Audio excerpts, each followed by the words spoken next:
Mga kababayan, sa pagpapresko ni Inday kahapon na pinasisinungalingan niya yung naging revelasyon po ni dating Yusek, DepEd Yusek Gloria Jumamil Mercado.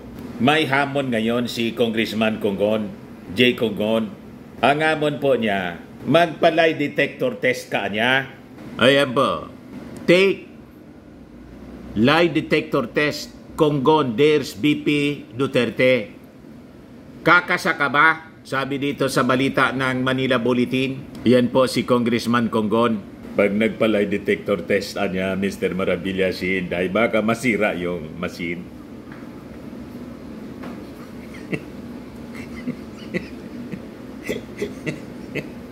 But before natin pag-usapan mga kababayan, ibigay sa inyo yung full story ng balitang yan. Click subscribe muna dito sa ating YouTube channel. And click the notification, hit the notification bell, click subscribe na rin po para lagi kayong updated sa mga kaganapan dito sa ating bansa. Like and share na rin po ng ating video para marami yung makapanood. At itong ating programa mga kababayan, atid sa inyo nitong ating mga sponsors. Firmax Firming and Lifting Cream. Pinapay po sa mga pulses in affected area. Mainam po ito sa mga pains at paninigas ng mga kaso-kasuan. Ito sa mukha naman yung application, anti-aging, Automax po siya. Ito ay Glow 60 mga kababayan. Whitening po siya. Made in South Korea. Ito naman po, Ningxia Red Mix Fruit Drink. Gawa po siya sa goji berry. May anti-cancer properties po siya. At sa mga nagana po ng malinis and spacious fitness gym, pumunta lang po kayo sa aming Colossal Fitness Gym. May Grab car rental din po kami. At bills payment po sa aming office. At saka sa mga mahilig po sa mga imported bags, manood po kayo sa live selling ni Madam Eileen Rosales sa kanyang Eileen Closet po. Pati mga shoes, ito yung kanya po. Ito yung kanyang page. Kita ninyo, napakagandang mga online selling po siya. Si Madam Eileen Rosales. Cellphone number niya po, 773-798-7816. Ngayon, balikan natin yung ating kwento. Yung challenge po ni Congressman J. Conggon. Inday, kakasa ka ba? Hindi po pwede na papreskon na. Sige lang yung papreskon po ninyo. Umarap kayo doon sa Congress. Kasi sabi nga natin mga kababayan, pag preskon, yung gusto mo nang tanong ang binabato po sa inyo. Pag halimbawa may nagtanong na reporter na hindi ninyo gustong sagutin, ayaw ninyong sagutin, pass niya, pass. Kailangan na niyang umupo tayo ng matagal-tagal niya. Next time ko na niya sagutin. Dapat may panunumpa na magsasabi ng totoo at pawang katotohanan lamang. O ngayon, ito yung challenge sa inyo. Sabi po ni Zambales First District Representative J. Conggon, dapat na niya mag-lie detector test siya alongside retired Department of Education Undersecretary Gloria Jumamil Mercado. Humamil pala, humamil. Para niya malaman natin kung sino sa inyong dalawa ang nagsasabi ng totoo. Ano kayo ngayon, Inday? Call? I-call na ninyo po. Kasi pag hindi ninyo kinol itong challenge ni Congressman J. Conggon, alam na, kaya kayo umiiwas. Kaya ayaw ninyo na papuntahin pati yung inyong mga tauhan sa Office of the Vice President. Pinagbawalan ninyo. Mga palusot man lang po ninyo yung sinasabi ninyo kahapon. Pero tuloy-tuloy ang investigasyon ng Congress. Mag-attend kayo, hindi kayo mag-attend. At yung mga tauhan po ninyo, siguradong ikukontempt. Di ba? Makakadagdag sila doon sa mga wanted persons.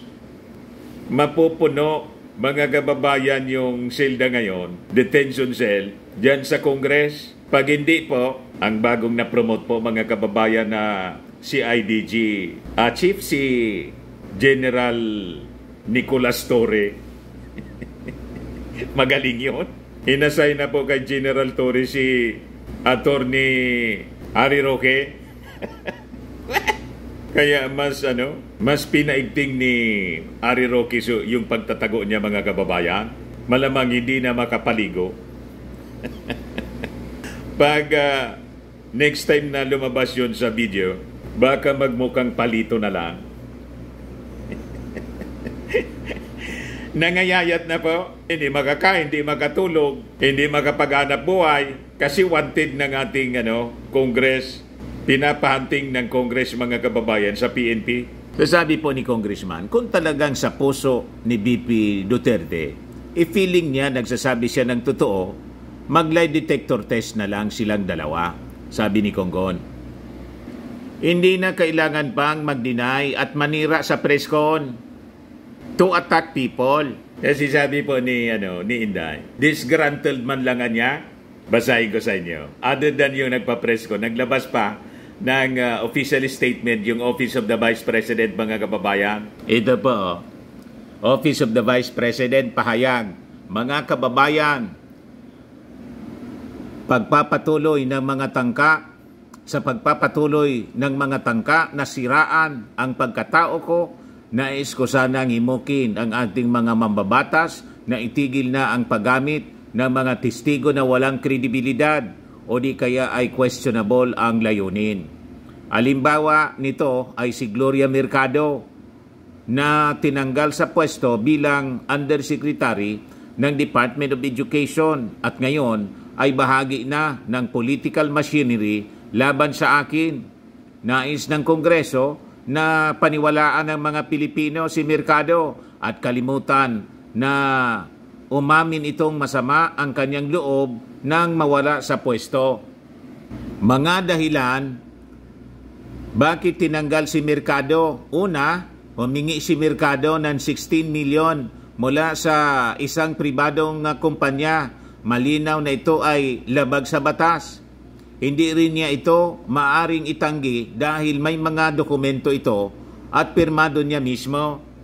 Sinagot na po ito ni Gloria Mercado. Wala mang kwarta po. Magagamit daw pala yung transaksyon at hindi lang siya yung katransaksyon nun. Paliwanag, mga kababayan, ni Gloria Mercado doon mismo sa Congress. Tinanong ni Congressman Asidre. Sumalabo po itong sinasabi ni Inday. Malinaw niya ito na labag sa batas. Hindi rin niya ito maaring itanggi dahil may mga dokumento ito at pirmado niya mismo. Pangalawa, giniit niya na mabigyan ng teaching item ang isang individual sa Region 7 at ginawa niya itong executive assistant sa DepEd Central Office. Makikita ang service record ng taong ito sa BHROD ng DepEd. Karagdagang dokumento tungkol sa mga asal ni Mercado sa DepEd. Minutes of Teacher Education Council meetings. Malinaw dito na sinadya ni Mercado na maantala ang appointment ng Executive Director ng TEC.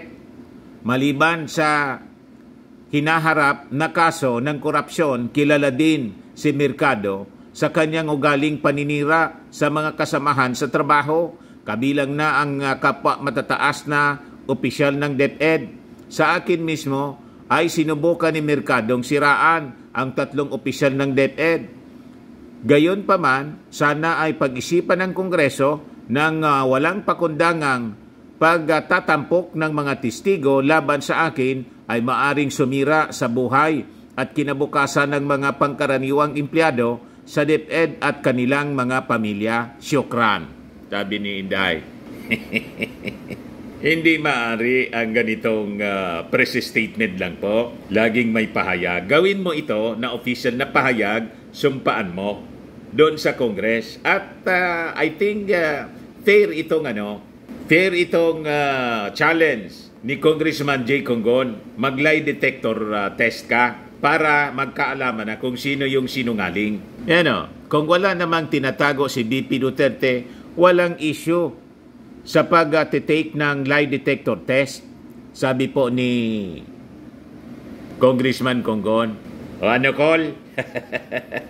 Namomoro na po si Inday, mga kababayan. Palubog ng pulubog ang kanyang political career. Sabi nga natin, wala man ibang sisisihin kundi siya lang mismo at sa kanyang buong pamilya. Pumasok sila sa gulo, pumasok sila sa problema. Self-destruction po ang kanilang ginawa. Topic. Sa mga naghanap ng malinis and spacious fitness gym, pumunta lang po kayo sa aming Colossal Fitness Gym. We also offer Grab Car Rental with our brand new 2023 model ng Toyota Innova. We also accept booking for those who are planning to travel via PAL, Cebu Pacific, and other airline companies, local and international, and bills payment for Meralco Bills, PLDT, Aleco Bills, etc. Ang Colossal Fitness Gym is located at 3rd floor Security Bank Building, Landco Business Park, Legazpi City, Albay. For inquiries, look for Chilon Maravillas. Contact number 0966-802-0949. Yan yung aming Innova. Lagi na pong matao sa amin. Pati mga foreigners po, tingnan ninyo. Mga British tourists sila. Ang lalaki ng katawan na, mga kababayan, nag-gym sa amin. Ito naman po, international. Ito mga mga European sila. Ito naman yung bago naming product na binibenta online, iGlow Serum. Whitening po siya galing sa South Korea. Tingnan ninyo yung epekto sa aking anak na architect entrepreneur, Riz Maravillas. For inquiries, look for Riz Maravillas on FB. Ito naman po, Firmax Firming and Lifting Cream. Pinapahid po ito sa mga pulses and affected area. Mainam po ito sa mga pains at paninigas na mga kaso-kasuan. Ito po, Automax Radiant Serum. Sa mukha naman yung application. Anti-aging po siya. You will look 10 years younger than your age.